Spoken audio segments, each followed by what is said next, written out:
Okay, everyone. I think we're going to get started. I know we still have folks coming in, but it's 2:30 and we have a lot to discuss, and I want to make sure at the end that you all get your questions in as well. So we're going to go ahead and get started. Welcome to the social media mobilization and fake news discussion here at the ACS convention. But before we get started, just a couple housekeeping things. If you could all silence your cell phones, this session is being recorded. So if you have a funky ringtone, it will show up on the recording. Also, if you are tweeting about the event, make sure to tag ACS Law on your tweets, and the hashtag is ACS 2017 for the convention. If you want CLE credit, you can sign up just outside the door. And also, we're going to have a discussion. We're going to save some time at the end for Q&A, so just hold on to the questions if you have them, and when that time arises, there's a stand-up mic right here that you can go to ensure that your questions are recorded for the videotape, and also so everyone can hear you. So I am going to start by introducing our esteemed panel. You can find full bios of all of them in your materials. I encourage you to look at them because they're very impressive. I would take up all the time if I read the full one, so I'm just going to briefly introduce everyone, starting with Alex Abdo. He is the senior staff attorney at the Knight First Amendment Institute at Columbia University. He's also a former senior staff member, staff attorney at the ACLU, where he was at the forefront of litigation on things like NSA surveillance, encryption, and anonymous speech online. Next to him is Charlie Sykes. He's one of Wisconsin's top-rated conservative talk show hosts. He stepped down in 2016 from that, but we still see him frequently on many news organizations and many print publications. He's the founder and editor-in-chief of the website Right Wisconsin and a senior fellow at the Wisconsin Policy Research Institute.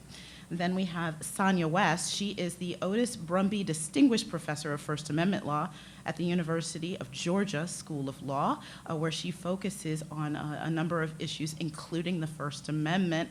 She's also a frequent contributor to Slate and has provided legal commentary to a number of news organizations, including the New York Times and the Washington Post. And last but not least, we have Robert Faris.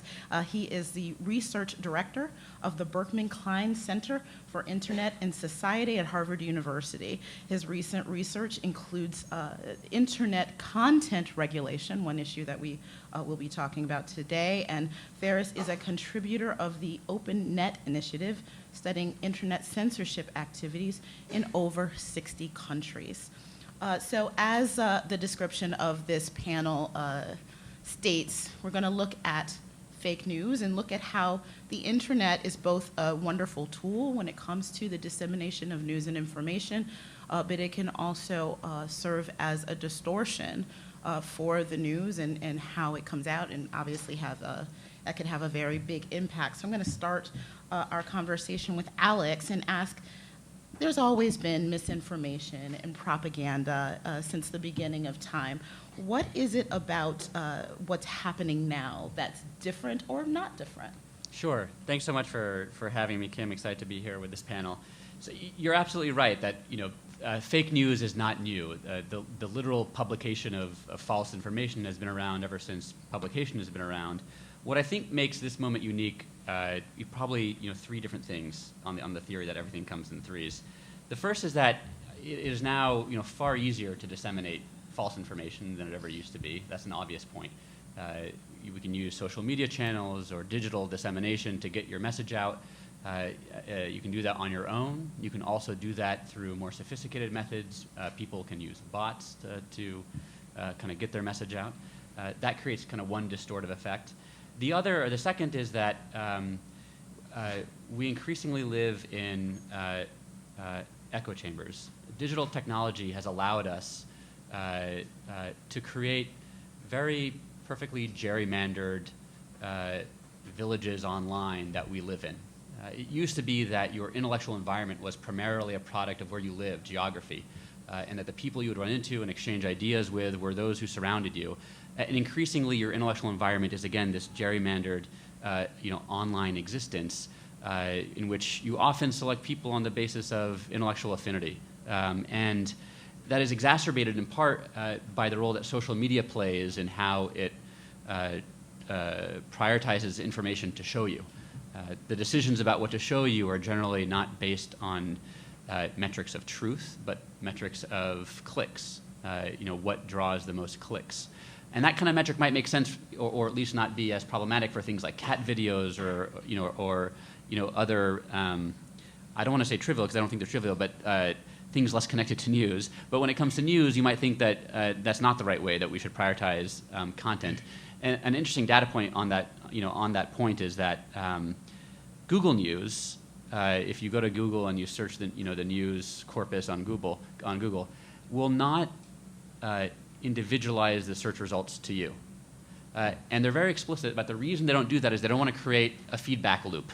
They don't want you to see news that you like, click on more of the stuff that you like, and then the next time see more of the news that you like and click on more, so that 6 months down the road, all you're seeing is information that reaffirms beliefs you already hold. And I think that's a really good thing that Google doesn't do that.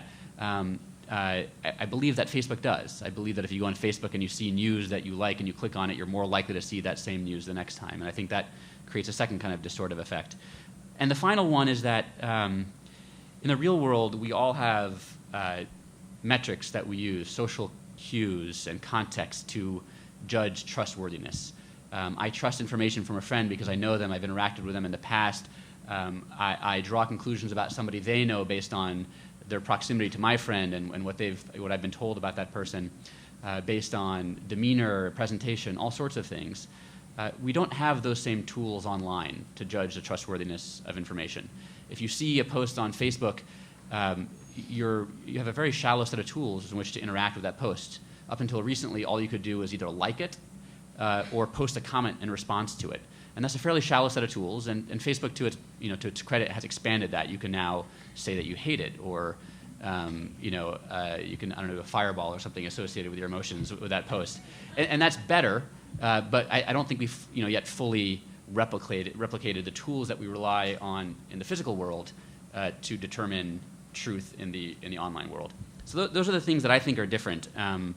And I think that tech companies have a large role to play in this, and I think for some of these, they have, I think, good incentives to fix the problems, and they are working on them. For example, the problem of bots exacerbating digital dissemination is something that tech companies are working on. I think the same is true for tools of trust. They're thinking about the trust problem, too. I think it's arguable about whether they have any incentives to switch the ad model, which ultimately is what drives click-based prioritization of content rather than truth-based prioritization of content. And that may be a real problem in the future. But because the technology is new and these problems are new and there are attempts to fix the problems, my personal inclination is to wait to see how those come out before rushing to any kind of legislative fix to the problem of fake news. Okay. And so, Rob, talk a little bit about the institutions of news media and how they are affected by some of the points that Alex made, these metrics, and also can be influenced by the left and right's fake quote unquote fake news coming from the left and the right. Great, thanks so much. It's really a thrill to be here. Underlying my remarks today is a very long and painful and in-depth study, a big data, essentially, study of the digital media around the election. So there's a team of researchers back in Cambridge that did a lot of long, hard work, analyzing over 2 million stories, several million tweets. And what that does is it allows us to draw up a structure of media systems as they relate to a given topic. And what we noticed when we looked at the US election was that Breitbart popped out as the center of conservative media, and which now makes sense to us, particularly on social media. And what I'm going to do is tell a very quick story about the linkage between Breitbart and fake news. We can come back and talk about the left later if we want to. So underlying this is a long-term tectonic shift in media and politics where the gravity of media doesn't align with conservative politics, and it's been moving apart for many, many years. There's one story that the media has been moving left. The other story is that conservative politics is moving right. We could argue about that for weeks and weeks, but what this does is it created a scenario and a backdrop in which I want to compare the rest of things. So we noticed Breitbart pop out, and the story behind Breitbart is pretty simple. Donald Trump broke rank with the Republican Party. In doing so, he also broke rank with conservative media. Breitbart and Trump teamed up to circumvent the two most important constraining institutions that limit kind of the range of political candidates, being the political party and media. And in doing so, Breitbart followed in a very well-known now partisan track of producing media. They served up red meat for pro-Trump followers. And it's also easy to understand why Trump supporters liked that. If you were looking at the Wall Street Journal, the New York Times, this was not necessarily a happy story for you if you supported Donald Trump. So that kind of created the echo chamber that Alex talked about. The other issue that comes out of that, of course, is that you can choose to faithfully serve a party and partisan audience, or you can be devoted to objectivity and journalism.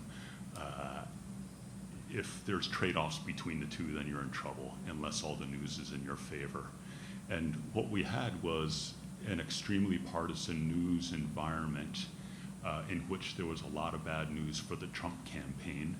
And from that, you can imagine that the distance between pro-Trump friendly media and fake news was actually a very short distance between the two of them. And in that buffet of pro-Trump media, you could very easily slip fake news into that array. And it looks like the same news, it smells like the same news. And for partisans who are eager to seek out news that's friendly towards their candidate, it's hard to distinguish between the two unless you were to make an explicit effort to do so. Let me just say for a minute why fake news might not be that important, and for one of the reasons is that I think there's a strong argument to say that very few potential Clinton voters were persuaded that Clinton and Podesta were running a pedophile ring and then decided to vote for Trump in the end. This was media that was being served up and packaged for that end of the media spectrum. But I think it's important, fake news as a symptom and a signal of these larger structural issues in media. And one of the things that really jumped out clearly for us in the study of media is that the right is very, very different from the left. And if you're talking about any kind of technologically deterministic role for media in creating partisanship, that's strong evidence that that alone is a very poor argument, that the technological affordances are working through social and political processes. The bad news about this is that if it really is indeed this mixture of cultural and political processes that have been taking shape for many decades, that it's hard to understand how to roll that back without taking a similarly long trajectory, or even asking the question, is it possible to roll it back? Much more I could say, but let me leave it at that. I'm sure I'd love to hear what the others are thinking. Okay, and I want to move on to Charlie to talk a little bit about the role media plays in this problem. But first I want to, if you don't mind, read a short excerpt from a piece you wrote in February in the New York Times where you said, for years as a conservative radio talk show host, I played a role in that conditioning by hammering the mainstream media for its bias and double standards. But the price turned out to be far higher than I imagined. The cumulative effect of the attacks was to delegitimize those outlets and essentially destroy much of the right's immunity to false information. We thought we were creating a savvier, more skeptical audience. Instead, we opened the door for President Trump, who found an audience that could be easily misled. Talk a little bit more about, I thought that was a pretty powerful statement. Talk a little more about that and the role of the media in all of this. Well, I thank you, and thanks for the invitation. I really had kind of a front row seat to the process that you described, and I could watch it playing out over 2015, 2016, where I would watch the sort of the rising tide of the fake news. And for years, maybe naively, I would try to push back and say, okay, no, the president is not Kenyan, or no, this is, this weird story about, the hitmen who work for the Clintons, that's not true. But what I began to notice was how difficult it was to answer these false stories, because no matter what source you would point them to, whether it was factcheck.org or PolitiFact or Snopes, it always came back, well, that's the mainstream media, that's the mainstream media. So we've gone from an echo chamber, which I think has existed for some time, to now these alternative reality silos, where people were increasingly getting their own reality, their own narrative, their own fact. And you think about where we're at today. I saw a number in the Washington Post commenting on events that took place over the last 24 hours, noting that 80% of Republican voters still think that Donald Trump is honest and trustworthy. This gives you some sense of how bad the situation is. Yes, the destruction of the credibility of the media is part of it, but the acceleration that we've seen, and yes, it's not symmetrical. It's much worse on the right. This intersection of technology, politics, culture, the way it has been weaponized, perhaps by the Russians, really has created. I think this is not a media issue anymore. This is a democracy issue now, because I don't want to be the big downer here, but everything that's happening bad is going to get worse. I think Robert alluded to that. I think the way that people are self-selecting, I think the indifference to truth, is rising. And let me explain what I mean by that. That I actually think at a certain point, and this is Garry Kasparov, the chess master, former Russian dissident, well, he's still a Russian dissident, who says that the point of propaganda is not to convince you of one policy or another. It is an attack on truth itself. It's an attack on your critical faculties, so that people just simply no longer care, is something true or not. And we are seeing, this alignment of the planets, where we're seeing the tribalization of American politics, the tribalization of media, the way in which you self-select. You actually now have a political movement that is very self-consciously indifferent to whether things are true. We're faced with the challenge of what do you do when you have a president of the United States who is who's the Joe Isuzu of politics, who's a serial liar, and then whose supporters either will believe what he says or don't care that what he says is false. What do we have if we have an electorate that is willing to, that has become indifferent? So I think there's two big problems here. There's the supply problem, which is what a lot of us are going to be talking about here. The explosion on social media, the Breitbart world, the way that the Mercer money weaponized Breitbart and all of that with some just overt misinformation, the malicious fabrications and the way in which they were deployed during this campaign. I think there was a study, was it Oxford that did the study of Michigan voters, how they were inundated with basically fake anti-Clinton news in the weeks before the election. So we have the supply, which I think is hugely problematic. But liars lie, and we've had people for centuries who've told untruths. What I think is just as troubling is the demand side, the supply side, but the demand side. Why does fake news sell better than real news? Why has it been so successful? Why are people so willing to believe it? Why was there so much reluctance on the part of other media to knock it down? And I think that's, for me, that I think is the long-term cultural problem that we face. That at a certain point, we're all functioning, are functioning under norms and beliefs about truth and what is right and what's wrong. Maybe we have become this postmodernist political environment, and which explains some of the things that we're seeing. So I hope that at some point we're able to talk about the supply, the demand as well as the supply, and also understand that fake news comes in so many different forms. I mean, there are people out there who just sit around and make stuff up just to see if they can troll you into believing it. And it almost always works, which is amazing. And then, of course, you have the malicious fabrications that I think the Russians probably weaponized.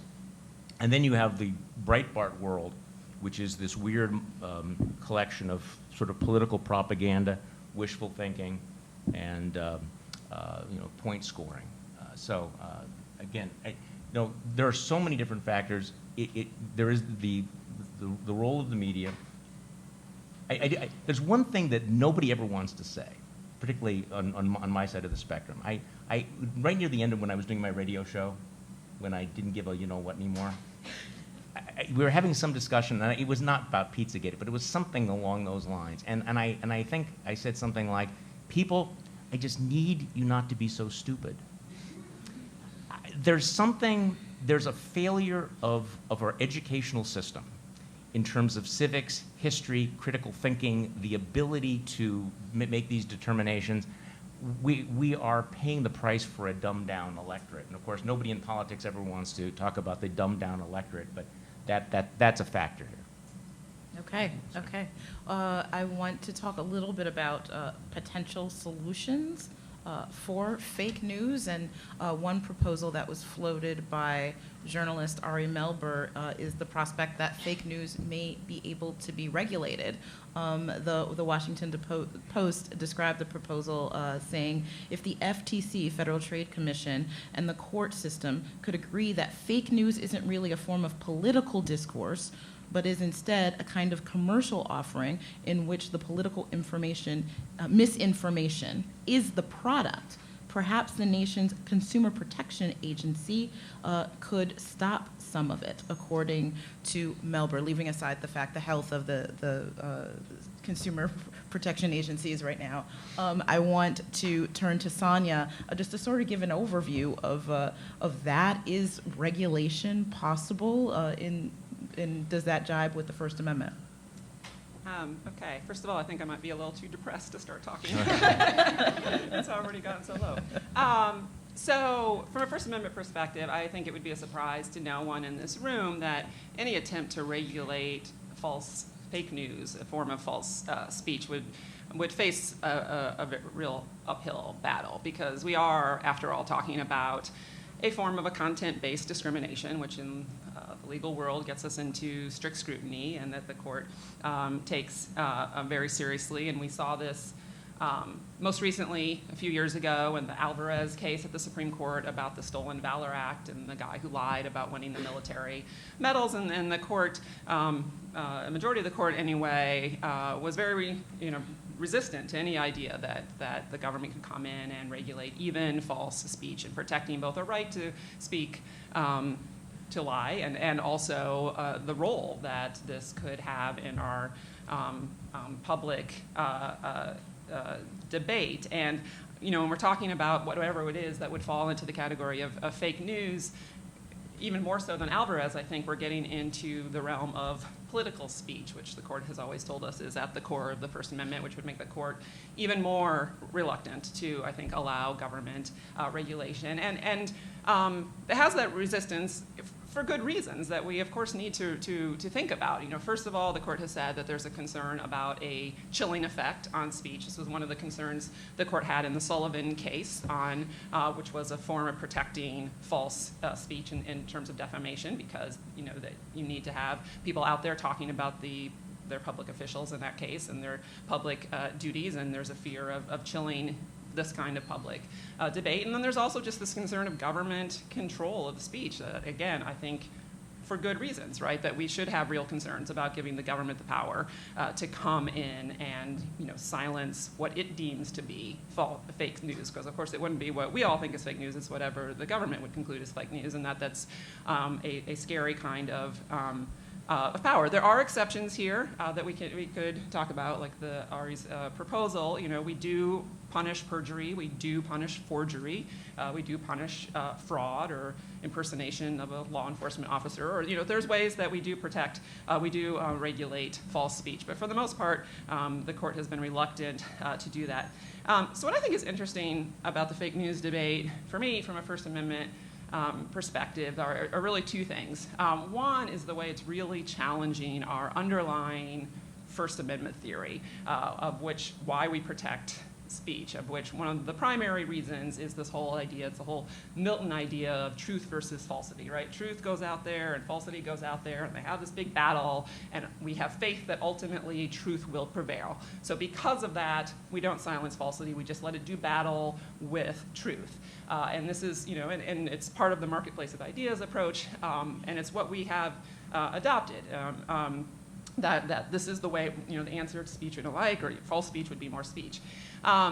You know, I often ask my students when I teach this whether they think that is true, whether truth always does prevail in its battles with falsity. But I think even more important is, even if it was mostly true at one point, is it becoming less true now in today's media environment? Because for the falsity versus truth battle to work out right, we still need a few things.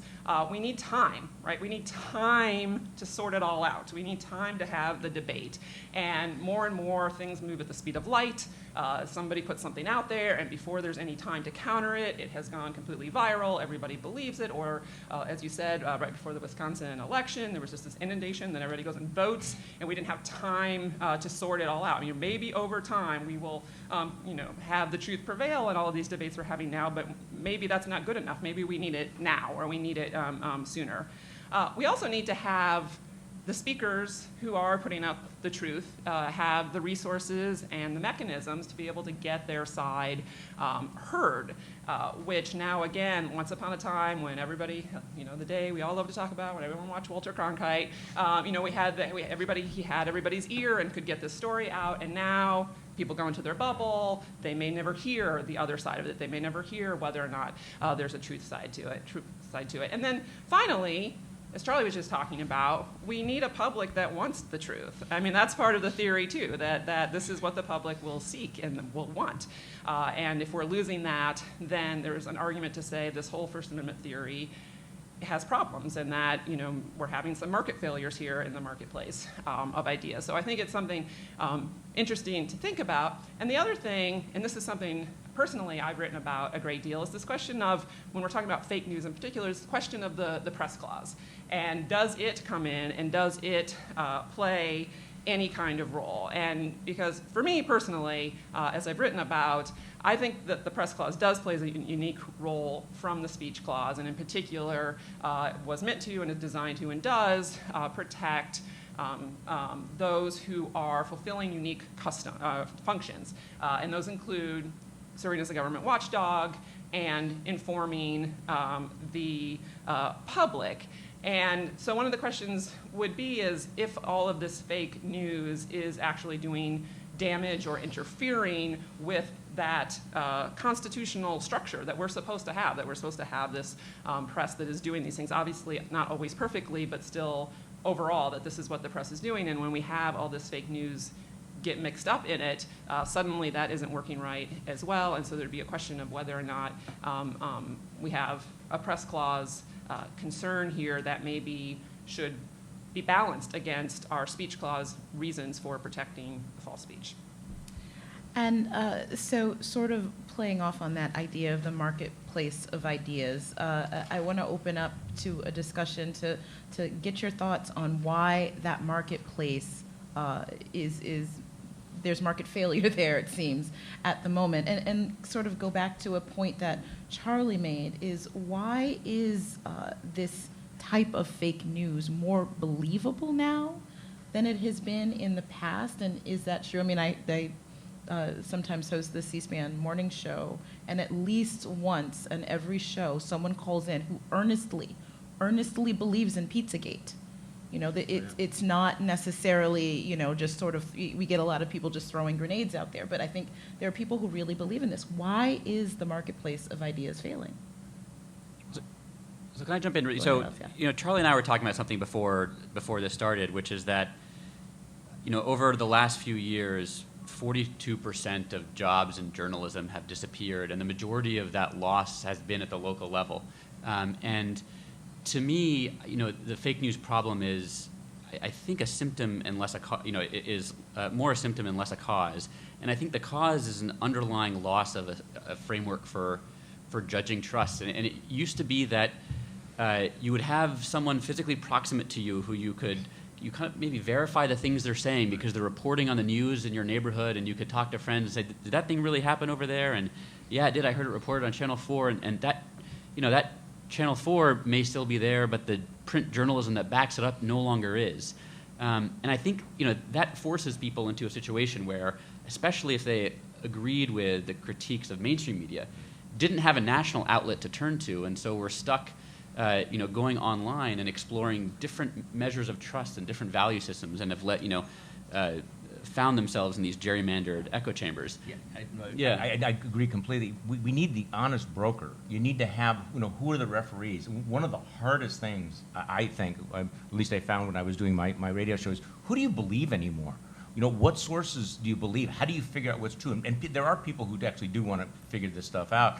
But, to the extent that there's a solution, if you're looking for a media that brings us back out of this, make sure you understand how important that honest broker, that referee function is to be trusted. Because in the absence of that, then people will believe anything that will come through. I mean, if you get your information from your Facebook feed, we ought to rethink your life choices, But I want to also answer your question about why people are willing to believe it. Because I think this is one of the fascinating things. Have any of you read Jonathan Haidt's book, The Righteous Mind? Where basically, he's a social psychologist, and he said, we all think that we use our minds, our reason, in order to find what is true. He said, actually, most people use their reason in order to reinforce their bond with their tribe, to fit in. There's a concept known as cognitive ease, that you look for something that confirms your bias. And some people have done studies saying that, how they put it, can I believe something and must I believe something? So if you want to believe something, if somebody really wants to believe something in order to make myself feel better, be part of my tribe, I only need one piece of data. I only need one thing so that I can believe it. And the flip side is, let's say that you hear something that is disturbing. You're a Trump fan, and you hear that maybe he lied about something, and you want to feel that you don't want to believe that. You want to find a way of refutation. You only need one piece of data in order to do that. So understand that a lot of this has to do with the innate social psychology, that people want to believe things that follow their agenda. There used to be a check on this. There used to be, okay, you had trusted sources, you had the newspaper, you had your neighbors and everything. Once those gatekeepers are down, we've unraveled all of the centuries of dealing with that social psychology, which is probably more in depth and wonky than you wanted me to answer the question. But No, that's great. No, go ahead, Sonja. And one thing, too, that I think is of the many reasons that the internet has changed everything, that one thing we've also lost, especially in particular in trying to think about the press and who's you should turn to, to get your news, is that there actually used to be a built-in proxy in terms of the medium that the speaker used. That if you were on TV, if you were in the newspaper, if you were in a magazine, if you were on the radio, that was kind of a pretty good proxy that maybe we could trust you. Maybe, again, there was a gatekeeper there because not everybody could usually just get on. And now everybody's on Twitter, right? Everybody's there. Or you can create a blog, or you can create something that looks just like a news website with a name that looks an awful lot like a news site. And so that is just another layer here that I think it can make it even those who are trying to find the truth can make it very confusing that we used to have. So I'd love to pile on this. So my first, so I totally agree with Charlie. Like the demand side, behavioral aspects, the research on that is very, very strong. We will believe anything that we want to believe, and that is, you can do anything you want with the supply side, but the demand side will continue to be very, very strong. I also think that whatever we do to fix fake news, if we were to find a legal way to do it, technology companies, pixie dust, whatever it would be, there is still a very substantial, real, in my mind, bigger problem in information distortion that would be left unaddressed. And that is a deeper problem, and I think that the roots of that are in politics, and that you can't fix a political problem with legal measures or behavioral. You need to fix the political problem. And it's correlated with the declining trust that you talk about. And also, I think a central factor that Charlie very eloquently points out is that conservative media has been eroding the legitimacy of mainstream media for decades, and they have succeeded in doing so. And what they've done is they have disarmed the accountability of professional, objective journalism. And we have relied upon institutions to kind of constrain information problems, and those aren't working right now. And the question is, how do we replace those? I'm not optimistic about replacing them at the individual level, and we need to somehow build back in feedback loops so that those that are peddling poor information, that there's perhaps a price to be paid down the road, but that's an open question. But the attack, too, which is worth saying, wasn't just on journalism. It was on academics, it's been on scientists, it's been on any sort of source of what used to be considered objective fact. So that's part of the reason those institutions, when they try to come in and back this up, are also dismissed. Is there any reason, there's been a resurgence in mainstream media in a sense since the election, and if, some people who are unhappy with the election may see that as a silver lining. It sounds from what you're saying, Charlie, that there's just no penetration on the right for that resurgence, and that this is just confirmation bias for the left. Is there any reason for hope there? I don't want to leave you with no hope. But you're right. In fact, you and I were talking about this right beforehand, that right now it's kind of a golden age for journalism. Watching the New York Times and the Washington Post go back and forth doing what they're doing. Of course, the flip side is the decimation of journalism at the local and the state level. The problem is the penetration. And this is something that I've talked about. You know who David Fairnhold is? They just won the Pulitzer Prize for writing about Donald Trump's fake charities, and et cetera. I thought it was an extraordinary act of journalism, and I followed it religiously throughout the campaign. But the question I had was, are the 40% or 45% of voters out there on the right, did they even know about this? Did it even penetrate? Did any of them? So I had him on my radio show, and he was fantastic. And even the listeners who heard it said, "This is great. I'd never heard of this." I said, "What do you mean you never heard this? Never heard anything about it?" So you right now have a world in which you have a large portion of the electorate that will never hear this stuff. I was commenting on what was going on with Director Comey yesterday, and watching the defensive media rally around him as the palace guard. Richard Nixon never had that. And I honestly believe this, that if we had the media ecosystem that we have now, Nixon would have easily survived Watergate. That you could have the best investigative reporting in the world, but if it's in the New York Times, you have 40+% of the electorate that is pre-programmed to ignore it because it's in the New York Times. Not even what and the sort of, and please don't misunderstand when I use the word brilliance here. I'm glad to see, the brilliance of the Trumpkins in projecting, flipping around the concept of fake news, and applying that to a lot of the legitimate news. I mean, how they have done that, how they hijack that term so quickly was really, really remarkable. But again, the best reporting in the world will not penetrate. I'd have one more comment here, though, that in terms of the credibility, I do think that it's going to take some conservatives, people on the right, who throw the flag on this fake news on the right. You guys can't do it. You got to have had it. I was on a national conservative talk show, and I was really trying to see whether I could get this host to say, okay, there's this completely bogus fake story about the murder of this DNC staffer, Seth Rich. It's just a vile, fake story that Sean Hannity was peddling, and it had been refuted. The family was pleading with people, stop spreading this. I said, okay, you and I are both conservatives, but in terms of just credibility, don't you think this is wrong, that this is being peddled? He would not engage at all, because his whole point was, my point of my show is to help President Trump succeed.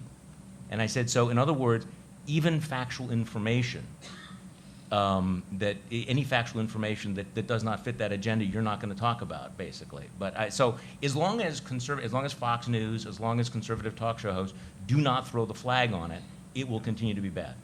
I just have a can question. I jump on the penetration Yes. thing? But Go ahead. unless you want to go in a different direction.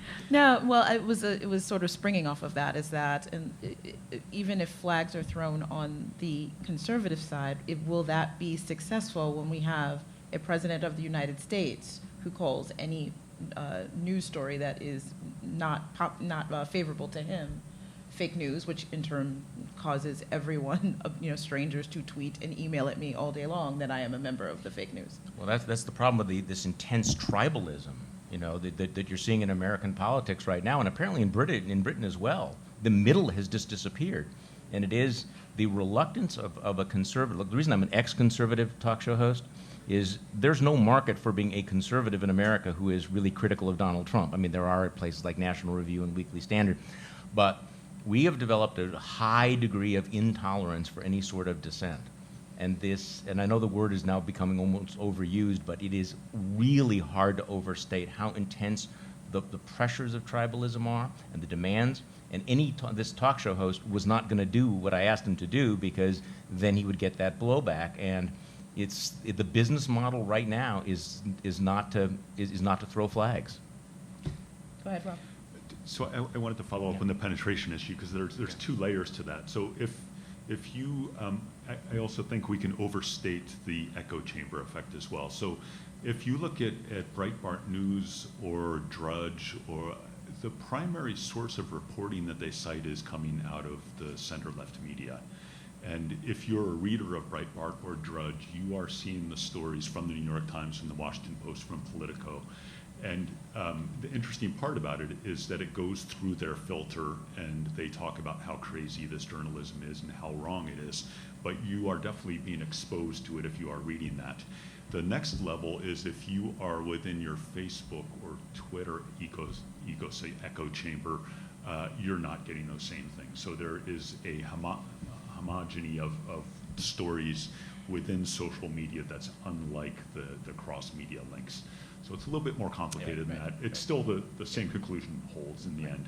But you have to not only deal with individuals' kind of consumption behaviors, but there needs to be tweaks to the media ecosystem again. And political thing, and I agree with Charlie, absolutely, the conservatives need to fix this. And liberals are not going to, they're not asking for help from the liberal side. That's not happening.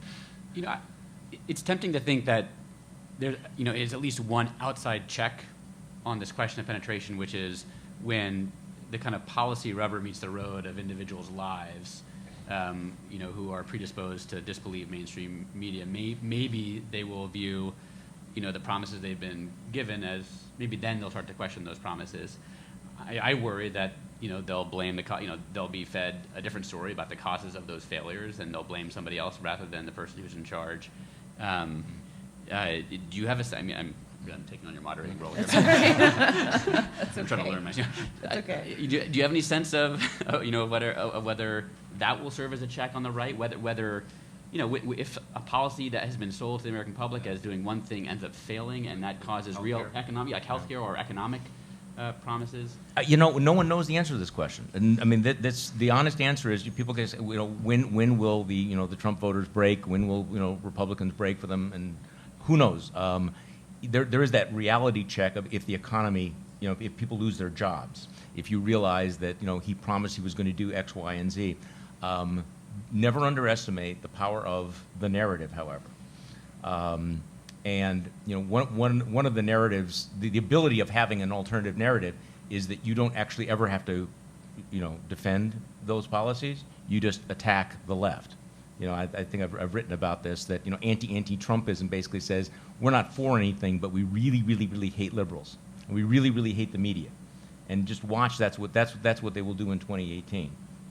So you sort of flip that around. There's always a scapegoat. It's always going to be immigrants. It's always going to be some foreign country. It's always going to be somebody. And Trump, this is the center of the Steve Bannon world. Is you find the other, you blame him for all of your problems, you take the resentments, and that is the focus. And they're very good at it. So we've been talking a lot about the right, this information coming from the right. It makes me think of two questions. One, why is the right more successful at this, or is it more ubiquitous on the right than we've seen on the left? But at the same time, there are things happening on the left from, Twitter. We've all seen the tweets about the imminent impeachment of Donald Trump in a sealed indictment at the U.S. Supreme Court, which isn't even remotely how it works. And that Sean Hannity is actually a Russian agent, and all of these other things. There are things coming from the left as well. Do you expect to see an increase in that, and why? And why has it not caught fire the same way as it has on the right? So there is an increase. There's already an increase, and it's correlated with outrage and being out of power, I think. So that's clearly true. But there are very different structural differences between the right and the left and their relationship to the media ecosystem that's evolved over the last century. And I don't know how much of this is just an accident of history, but the left media system is more thoroughly ingrained with large professional objective journalism, and that provides a greater constraint on what we see in the left than what we see in the right. There's clickbait on both sides, and the format of it, the economics, they're all the same. It's like, here's some red meat for you, click on this. But the degree of importance in those two media ecosystems is very different. It's more important on the right than it is on the left. There is more fake news on both sides as well, but there's more fake news on the right than the left. But that's really, really hard to study and hard to document. The left can't weaponize their fake news. They don't have the outlets for it, in the same way that I think conservatives have. Well, they're going up against the New York Times, Yeah. and it's very different. So the Hillary Clinton voters read the New York Times, they read the Washington Post, they read Bipartisan Report, Right. Occupy Democrats, and all those things. But Bubble. most of them, if they read something like the indictment is coming down, they're probably going to go look somewhere else and say. By the way, that's Louise Mensch, though. She's a conservative. Yeah. So. Okay.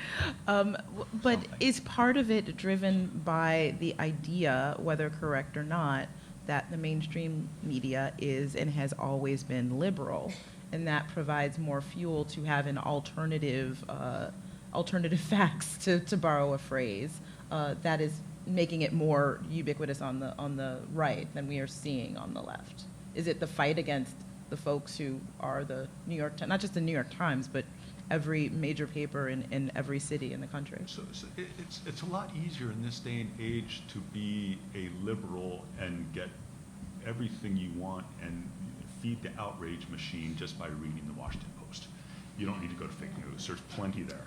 If it were to switch, I'm sure that given the structures and human behavior, we would see the opposite. There's no question about it. But it's just that the political reality right now is, if you want to be outraged, read Slate, read Vox, read the Post. You get plenty of it. Whereas if you're on the conservative side and you want good news, you're not going to get it on the center or left. Breitbart. Yeah. So what? Who's responsible for the solutions? What can folks like me, what can members of the media do to sort of fight back against inaccurate information and find an easier time in getting real facts out to the public? Okay. First of all, do really good journalism and get it right all the time. The way in which every mistake is weaponized against you is really extraordinary. In terms of fact checking, I don't really want to go down this rabbit hole, but there are several really outstanding factcheck.org does a great job at the Annenberg Center. I think the Washington Post fact check has done great. PolitiFact has done so much damage to the whole fact-checking thing because they sort of went off on their own little thing. They would cherry pick stuff. So it got to the point where nobody on the right takes that seriously anymore. So part of the thing is realize how fragile credibility is, work to rebuild it. Be aggressive, do good journalism, but really, really be careful. That would be my short answer, and it's completely insufficient. Necessary, but not sufficient. Go ahead, I don't see us solving the problem until we, fix the problem of local journalism. Because I think at the end of the day, beneath the last turtle all the way down needs to be a grounding in fact, and I think that is your local journalist. I think that is your final gatekeeper, to hold you to something. And I'm not an optimist when it comes to fixing that problem, and I don't know what members of national media do to fix that problem. There are some who are starting to pour a lot of money into local journalism. I think the Democracy Fund has announced a $100 million initiative to support local journalism. That helps. I don't think that's nearly enough. But I think until we solve that entryway into the system of trust, that is, I think, for me, the ultimate cause, I don't see many improvements. I mean, I don't know the solution either. I would just say that I agree that it's a big problem. I mean, according to the Gallup poll, public view of the press these days has never been lower. So it's not just conservatives who are having a lot of questions about the press or who are not necessarily entrusting the press to do the right thing. And that's until that number goes up, we're going to have a problem. And hopefully it will go up by doing good journalism and checking your facts and having multiple sources and doing all the good things that good journalists do. But I think the power the press has is very much mirrored with the public's view of it. I agree with the local journalism. I think that's doable and don't see any large impediments to that. I think the other key piece is to rebuild center-right journalism, but the environment is just wrong for that right now. That involves a civil war, in effect, within the Republican Party that has to be resolved. What about the gatekeepers? I know, Alex, you talked a little bit about this earlier. What is the role and responsibility of Twitter, of Google, of Facebook to guard against fake news and try to root it out? I think so, some of the problems in social media are technical ones. So Charlie was talking a good bit about Russia's weaponization of fake news, and a lot of that traffics on technical workarounds to measure social media companies use to prevent bots and things of that sort. And social media companies have real incentives and are trying to solve that problem. It is a very, defense online is always a lot harder than offense. And so whether they'll win that battle in the short term, I don't know. I'd love to hear what their engineers say. I think that's part of it. But the other part is the kind of system of incentives that is set up. Most social media companies prioritize information on the basis of clicks. It's a fight. If you want to understand kind of how the social media ecosystem works, a fantastic book to read is Zeynep Tufekci's new book called Tear Gas and Twitter. It's about social media and protest movements, but it's also a diagnosis of the fight for attention that happens amongst social media companies. And when you overlay that system of incentives on news, I think that's when you start to see problems. And that's why I laud Google's decision not to individualize its news stream. And I'm very skeptical of Facebook's decision to do just that. So I think we can demand more of them, whether a system of trust online is fundamentally incompatible with an ad business model online, I think is a really, really important question, and I don't know the answer to it. Yeah. And isn't there an issue with any gatekeeper that if they're keeping the gate, then what factors are they using to make those decisions? I mean, we saw Facebook get into trouble about that already. Does that make it tougher for them to serve as gatekeepers there? Anybody? They're in a tough spot. So they're trying to make the claim that they're not a publisher, and yet their algorithm is determining what people see and not. And something's got to give there. I'm not sure what it's going to be. I think legally it's a tough question. I don't know the answer to that, but we have a lot of great lawyers here to fix that. Another version of this, which is to open up the platform to let people run different algorithms. So choose your algorithm, rather than, if Facebook is really sincere about it being a open platform and not a publisher, then let us create our own algorithms. That might not help, that may not fix it. Another approach would be to go to another extreme and say it's a common carrier, let's regulate it as one, but you get into First Amendment problems. I don't know what you do with that, but it's tough. Or you just leave the inconvenient, uncomfortable situation in which you hope they do enough around the edges to kind of get the thing under reasonable control, knowing that it's not going to be perfect and we need to muddle through. I'd like to throw out a question, and this is just really a question as the non-lawyer here in the room, and I'm really hesitant to bring it up because I know that the president has talked about libel laws and everything, but one would think that when we're talking about malicious fabrications and hoaxes, that there might be a way to breathe some life into libel litigation. I mean, what happened with Gawker? Very mixed feelings about all of that, you know. But what happens if, say, in the Pizzagate thing, if somebody were to use the libel laws to go after all of the sites that press that, you know, and very aggressively did this? Would this be a huge brushback pitch? I mean, so far, because of, you know, the Supreme Court decisions, you know, it's almost impossible for a public figure to ever, you know, sue anything, because you have to, you know, the actual malice. Well, when you're talking about fake news, you know, that would seem to be the case. So I don't know if that's a good idea. I mean, but I'm trying to think of if certain bloggers whose names I don't need to mention, but I mean, if they were faced with multi-million-dollar lawsuits that they could not possibly win, what would happen? Would other people, you know, sitting around, Breitbart and others, would go, hey, maybe we shouldn't tweet that out, maybe we shouldn't do that, maybe we shouldn't, I don't know. Yeah. You know, that, I mean, Sonja's the better person to answer this, but that sort of litigation is very difficult for, you know, for constitutional reasons. But even if that litigation were successful, I think it would only address a portion of the problem. You know, libel laws generally apply when there's an identifiable individual who is the subject of defamation, not when the attack is a more broad-based one. You know, either on scientific fact or even on a broader institution like the New York Times. I think you'd have a hard time in that kind of suit. So I think it's an under-inclusive solution, and I don't know. Macedonian teenagers. Yeah, exactly. But they can shut down an entire site. I mean, in the case of Gawker, Hulk Hogan shut down Gawker. Yeah. I mean, Gawker it's one. does not exist. Right.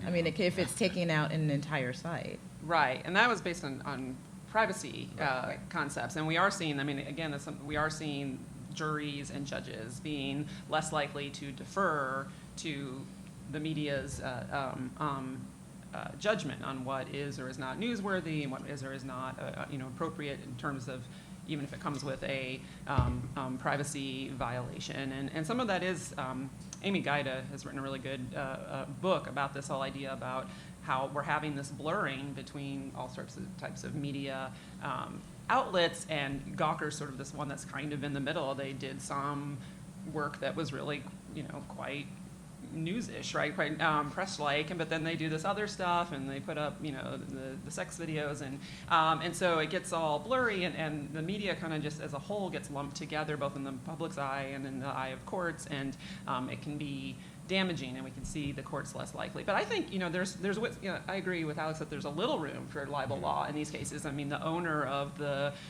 pizza restaurant could possibly come up with a defamation. And I don't know if it would be big enough to actually have an impact. Another area where it was at least floated for a little while, there was a newspaper in Colorado, I don't know if you've all heard about this, where they at least floated the idea of suing I think it was a state senator who had called them fake news, saying that this had defamed them as a newspaper, that they peddled fake news. And ultimately they decided not to file the suit, but that was just, I used to practice media law, and the idea of being a defamation plaintiff was just, I was like, we are in the upside down. This is crazy, big craziness. But, you know, it's another way. But again, it's hard to imagine it having a big impact. All right, before we get to your questions, which will just be in a moment or two, I want to end this part of our discussion by saying, is there good news? Is there a reason to be optimistic about any of this, or at the very least some lessons to be learned about the changes in the media? Well, I'll just say I have a friend who works at the Washington Post, and I just had lunch with her, and their new building is beautiful, and my goodness, and they've hired all these new people, and part of that is their new ownership, but part of it is all these people who are now subscribing to their papers, and there certainly is some segment of the public that has started to care a lot about getting real news and supporting those who are doing the work of getting real news. And at least some national publications have definitely seen the effect of that, although I think the local ones are still suffering. I just want to second that. So there's a critical divide that we need to get over, which is returning to a world in which we pay for professional journalism. And there are steps in that direction right there. And if this becomes a part of a larger move where the culture of news consumption becomes paying for good news, then that would go a long, long way.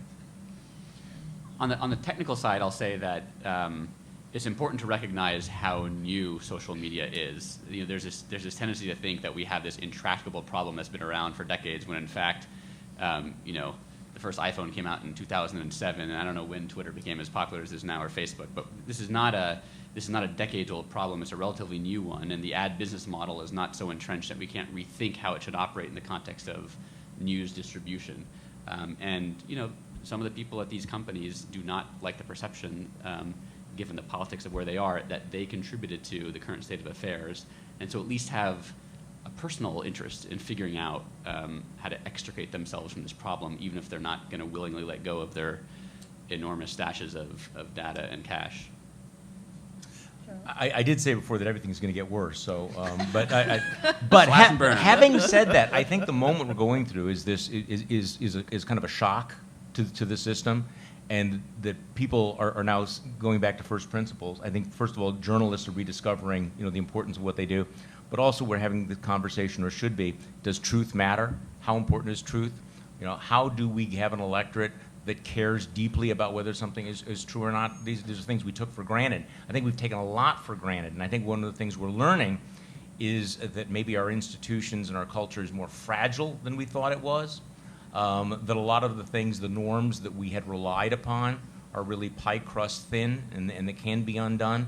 So maybe there is a mobilization to say, okay, these things actually matter. It is not given. We are not entitled to continue to have the kind of democracy that we've had for the last, several hundred years. But maybe we have to, and to a certain extent, you have a rebirth of some of those things. And that would be my optimism that, and I'm certainly seeing it at some levels of journalism, that sort of recommitment to it, and also just the recommitment to understanding that, okay, maybe those norms that we're celebrating being broken, maybe they were there for a reason.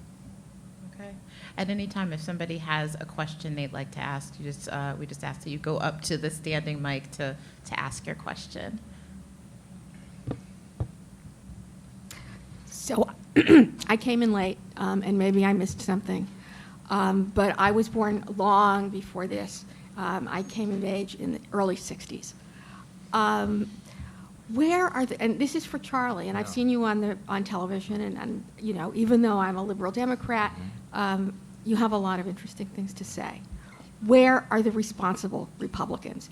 Yes, there are a lot of stupid people in the country, but where are the Republicans that I remember?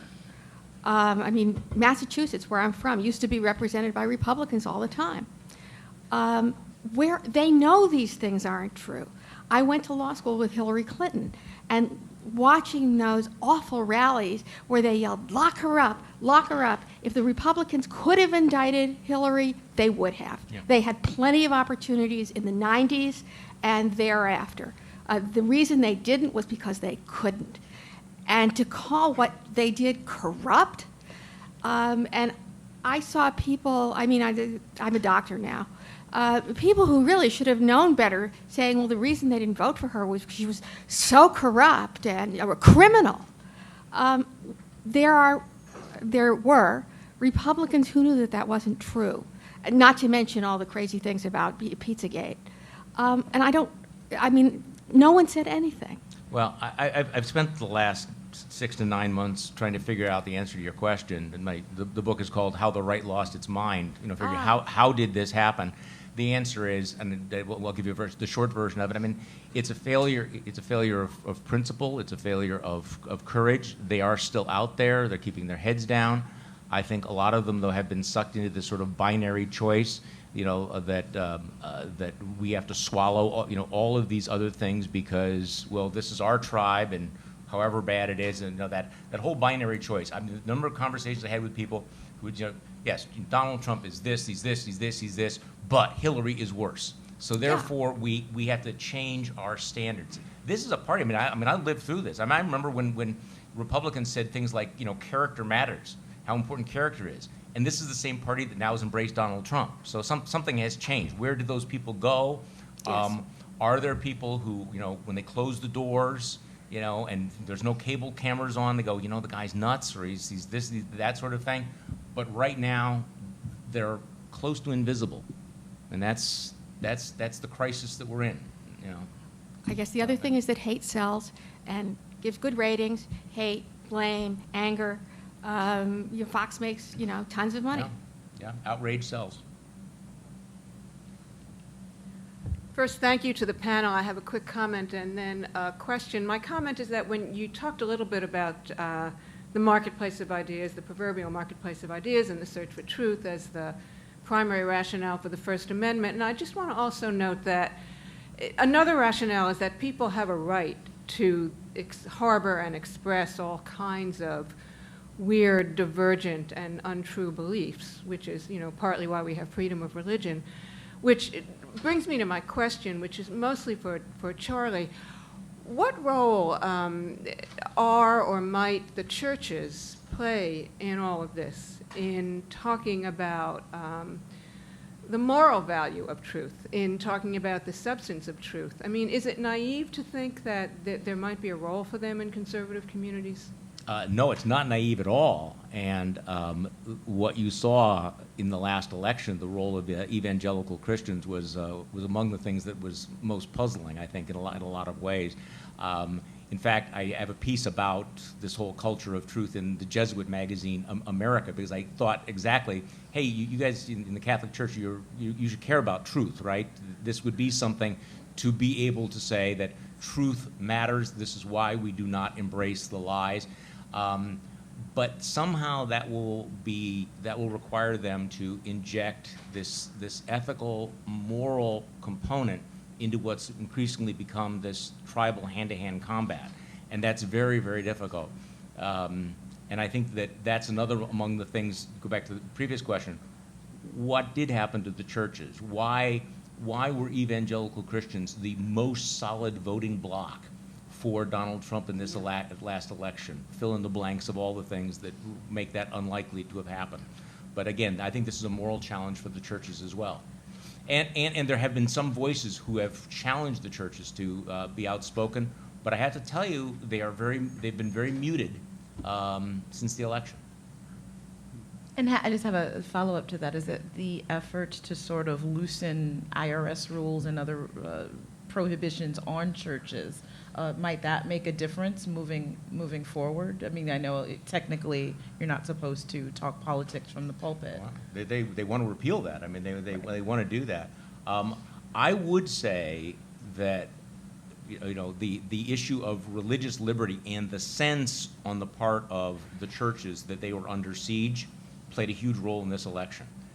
Do not underestimate how big a deal that was, and how they perceived some of the things that were happening very, very differently.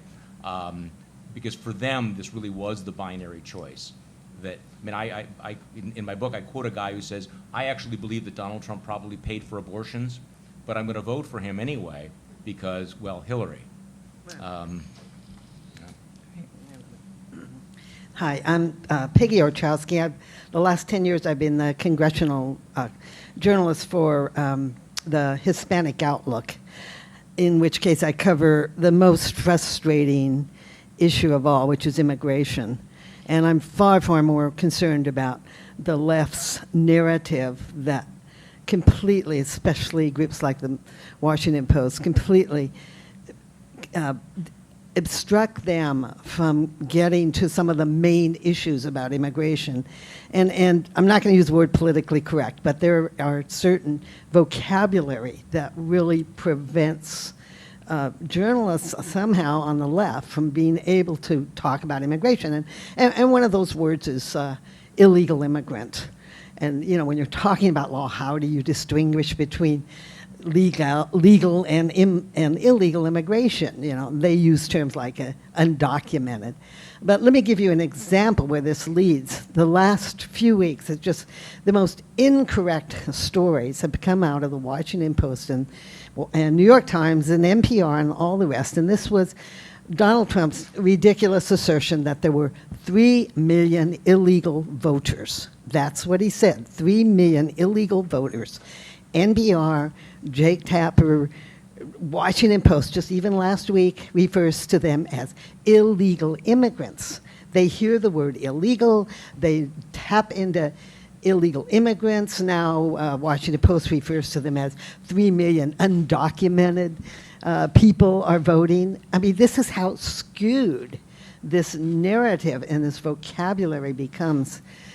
As a congressional journalist, I have to cover everybody. I talk to Stephen King as much as I talk to Luis Gutierrez in Spanish. And people are amazed that there's still journalists that do that. I think that's what we have to get back to, the idea of a reporter who reports not their ideas, not their analysis, not what is politically correct, but really is trying to get what everybody, the different people, what they say. And the whole idea that you're objective or that you even talk to people from the other side, that we have to get back to that. I want to give the panel a chance to respond to that Right. because we do have a lot of questions, a lot of folks who want to ask questions. So go ahead. Does anybody have a response to? I certainly agree with the last part that, you know, a huge problem is people not talking to each other and living in siloed, you know, intellectual communities. And I don't, you know, I think that's what we've trying to diagnose up here and figure out a solution for, but it's not a simple problem. Yeah, and I think on the one hand, we're saying, oh, it used to be everyone just read the New York Times and listened to Walter Cronkite, and now there's all this noise and no one can find the truth. But there's a flip side to that, too. We also complain when there's too much media ownership because there is value in different organizations handling these issues differently, and they feed off each other and learn from each other. So it's like we want just the right amount of media outlets, but not too many, not too few. Right. Okay. So you all have talked about a current problem, and I'm just wondering whether there are any historical precedents, even though the technology is new. I mean, in the early days of the American Republic, we had a virulently partisan press in the early 19th century. People either read Federalist newspapers or they read Republican newspapers. You had a similar resurgence during the Civil War. Anybody know how we got ourselves out of that, and is there any useful or hopeful lesson for our current situation?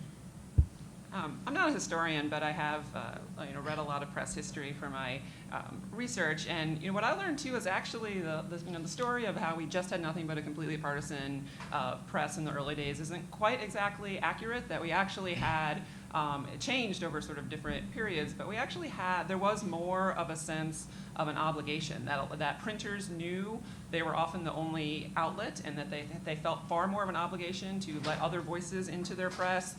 They might say, they might very clearly pick a side and have that side, but they felt very much this idea of, Benjamin Franklin wrote about it, one of the first great printers. So I think there is an earlier inkling to this idea of printers, the early publishers, of course, understanding a role of maybe something close to objectivity, certainly a role of sort of inclusion than we often think. I don't know. Albert Gallatin was of a different view, and he published stuff that makes the pizza story, look quite familiar.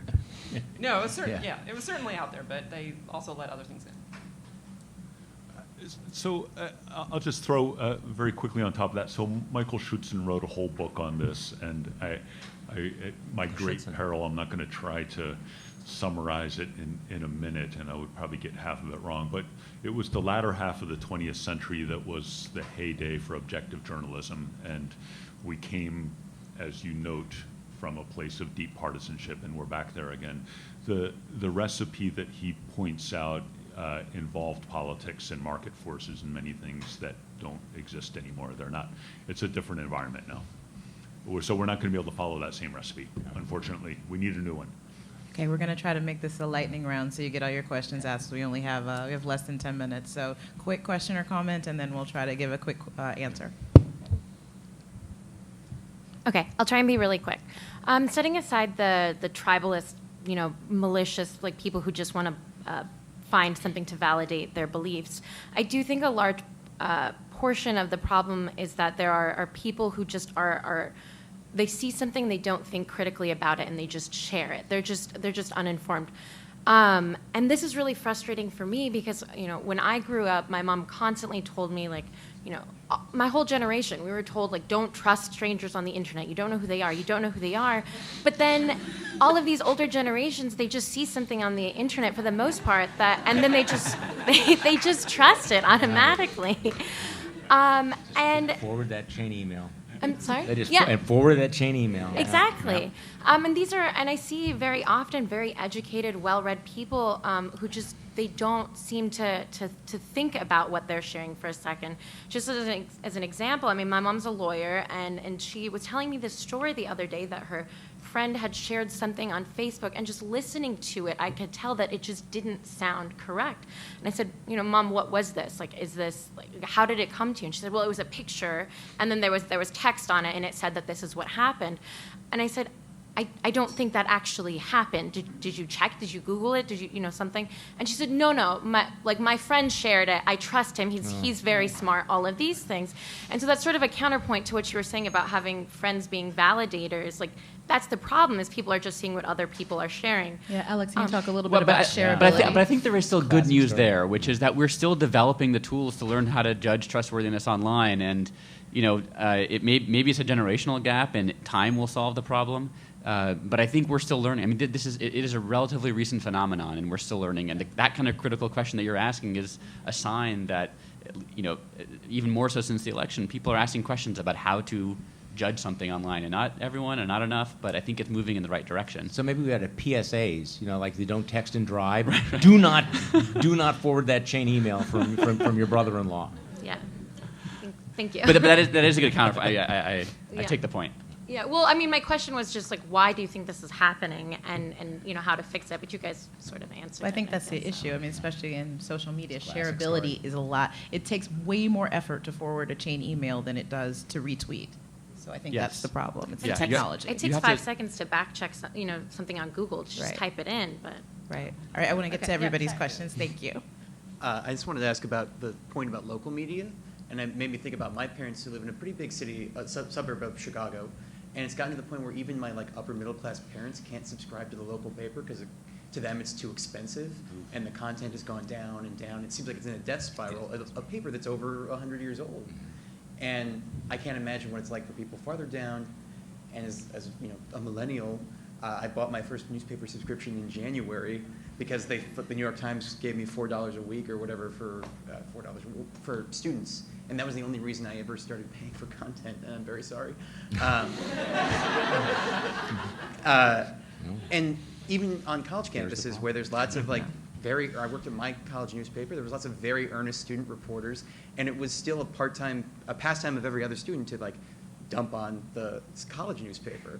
So I guess how do we foster communities within communities better reporting at the local level, short of just dumping, getting Bill Gates to dump $1 billion on it or something? I totally agree with Rob on this. Part of the problem is developing a culture that values content. And again, I hope this is a new problem where the easy available. When I was in college, everyone's computer was connected on a network, and you would just go and look at what everyone else was sharing in terms of their music library. You download their whole music library. This was the golden age of Napster.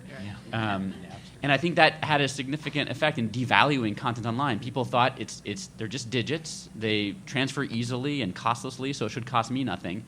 And I think that has been corrosive for real content producers. And I think we need to, reverse that mentality. So part of it is buy the subscription, convince your friends to. Don't just buy the Times. Buy, help your parents buy their subscription to support that local paper.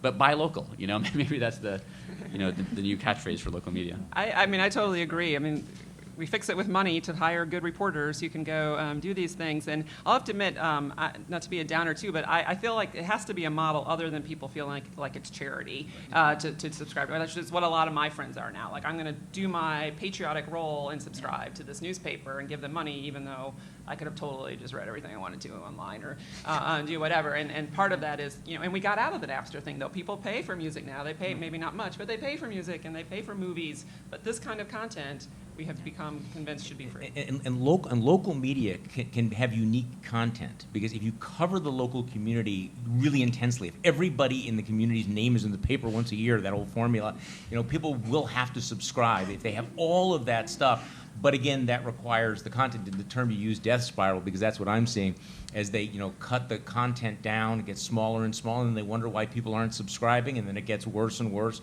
And that is the situation, unfortunately. All right, we're going to try to accomplish answering 2 questions in 3 minutes, so super fast. Should we take them both? All right. Yeah, why don't you both ask your questions, and then we'll have the panel address. I'll make Good this idea. very quick. How do you think the rise of anti-intellectualism, more distrust in higher education, how is that factored into the way people have started dismissing journalism out of hand, and how that bridge can be crossed in terms of reaching out to people in spaces where higher education isn't as prevalent?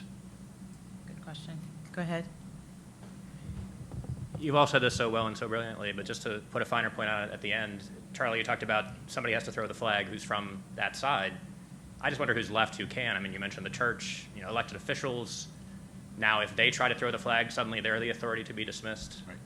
Fox News as well. I think the delegitimization of authority is kind of circling back around on itself now, so you can't even stand up against it anymore. Yes. Okay. Yes. Go ahead. By the way, there's an outstanding book called The Death of Expertise by my friend Tom Nichols, who deals with this, and there's no question that the anti-intellectualism in American culture contributes to this, that whole sense of like, I'm just as good as you, there are no elites out there, why should I believe your take on this? The democratization of social media, so that is a huge function. And by the way, we have not used the word delegitimization, but this is something that the Trump administration is doing very self-consciously. They are trying to delegitimize every independent check on their power, whether it is the media, whether it is the courts, whether it is any of these other agencies. And this is not something that is a one-off. And anyone who breaks bad on them will be attacked. Maybe related to that is something else that we haven't really discussed today, which is the role of income inequality in the sense of disenfranchisement that I think can contribute to anti-intellectualism. And I am certainly no expert on that. Maybe your friend Tom in his book addresses that as a possible source of that sense. But maybe that's a whole other conversation. Okay. I just want to note quickly that a plenary panel entitled Progressive Federalism, The New Way Forward is beginning immediately after this panel in the presidential ballroom, and you can ask volunteers if you need more direction there. But I ask you to help me thank this panel for this great discussion.